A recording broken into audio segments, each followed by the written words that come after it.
धन्यवाद दोस्तों, मैं आपका अपना साथी एसडीएम सुरेश के आप लोगों की फरमाइश पर मैं आज वीडियो बना रहा हूं कि अधिशासी अधिकारी होता क्या है, क्या काम होते हैं, क्या स्टाफ मिलता है, क्या पावर मिलती है।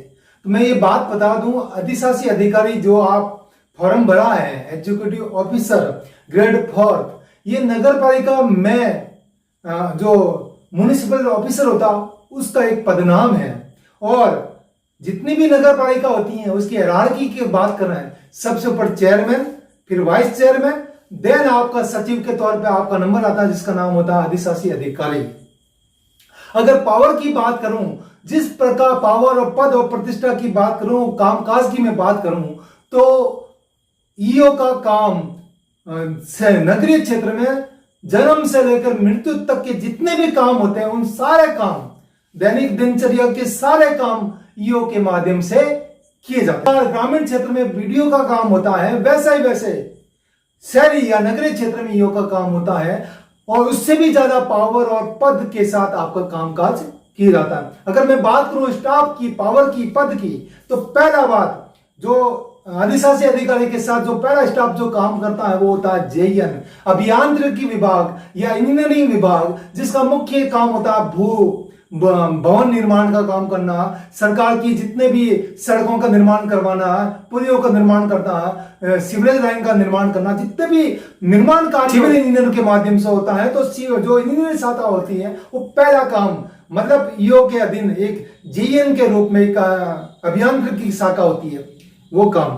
दूसरा काम होता है आपका सफाई का, और सफाई के मामले में होता है सफाई इंस्पेक्टर का काम, जिसको बोलते हैं सैनिटरी इंस्पेक्टर का काम, जिसका मुख्य काम जिसका मुख्य काम नगरीय क्षेत्र के स्वच्छता के सारे कामकाज सैनिटरी इंस्पेक्टर के माध्यम से किया जाता है। तो दूसरी शाखा कौन सी हुई?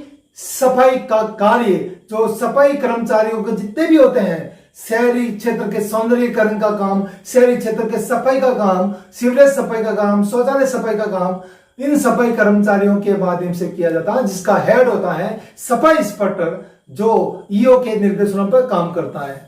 तो मतलब अगर आप ईओ बनते हो तो किसी भी नगरीय क्षेत्र को पूरा चाक चौबंद और सफाई और सौंदर्य करने की जिम्मेदारी आपके पास होती है। अगला काम होता है अतिक्रमण प्रभारी, जो एक इंस्पेक्टर, सफाई इंस्पेक्टर के रैंक का अधिकारी होता है, जो सतर्कता या अतिक्रमण प्रभारी होता है। जहां भी आपका नगरीय क्षेत्र में जितना भी अतिक्रमण हो रखा है उन अतिक्रमण को हटाने की जिम्मेदारी ईओ के निर्देशों पर वो इंस्पेक्टर करता है। लेखा प्रभारी, जो जूनियर अकाउंटेंट के अधीन एक पूरा स्टाफ काम करता है, जिसका मुख्य कार्य काम लेखा जोखा, ऑडिट का काम, लेखा जोखों को करना, पैसों का लेन देन, जितना बजट का, आय व्यय का ब्यौरा का रखने का सारा काम आपके जूनियर अकाउंटेंट के माध्यम से किया जाता। अगला फायर ऑफिस, फायर अधिकारी या फिर अग्निशमन अधिकारी, मतलब शहरी क्षेत्र में अग्निशमन का अधिकारी होता है, फायर ऑफिसर के काम करता है। जितने भी सेफ्टी है, अग्नि के संबंध में जितने भी सेफ्टी का काम होता है,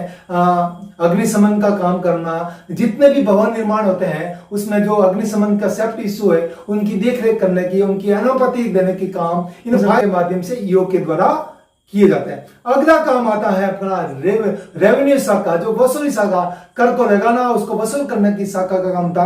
असिस्टेंट रेवेन्यू इंस्पेक्टर के तौर पर काम किया जाता है। अगली बात होती है ड्राफ्टमैन, सर्वे का काम। जितने भी विकास के सर्वे होते हैं, जितने भी नगरीय योजना बनती है उनमें सर्वे का काम, भूमि का सर्वे करना, उनके सारे का सर्वे का काम सर्वेयर के माध्यम से काम करता है, जो ईओ के अधीन कार्य करता है। होती है असिस्टेंट लाइट ऑफिसर इंस्पेक्टर के तौर पे, जो सार्वजनिक जितने भी प्लेस होते हैं उसमें रोशनी की व्यवस्था करने की जिम्मेदारी लाइट इंस्पेक्टर की होती है। कुल मिलाकर ये पावर है आपके पास कि जन्म से लेकर मृत्यु तक के काम और नगरीय क्षेत्र में जितने भी विकास के काम होते हैं वो ईओ के माध्यम से ही होते हैं। अगर आप ईओ बनते हैं तो आप जनता की सेवा के साथ, जनता के सौंदर्यीकरण, जनता की नगरीय क्षेत्र के सौंदर्यीकरण के साथ साथ नगरीय विकास भी काम कर सकते हैं, कच्ची बस्ती विकास का काम कर सकते हो, और सैनिटरी के विकास के काम कर सकते हो, सीवरेज लाइन के विकास काम कर सकते हो, पुलिया का निर्माण के विकास करते हैं। जितना भी विकास का काम होता है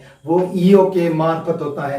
तो मैं बधाई दूंगा, अग्रिम बधाई दूंगा, अग्रिम शुभकामना दूंगा। जो ईओ का एग्जाम देकर ईओ बनने की चाहत रखते हैं, वो एक अच्छी जगह पर आना चाहते हैं, हैं तो आप आ सकते हैं। आपके पास काम का भी और विकास करने का मौका होगा। ये आपकी पावर और पद और प्रतिष्ठा को बढ़ावा देगा, जो लोगों के जन कल्याण का काम कर पाएंगे। सादर जय हिंद, जय राजस्थान।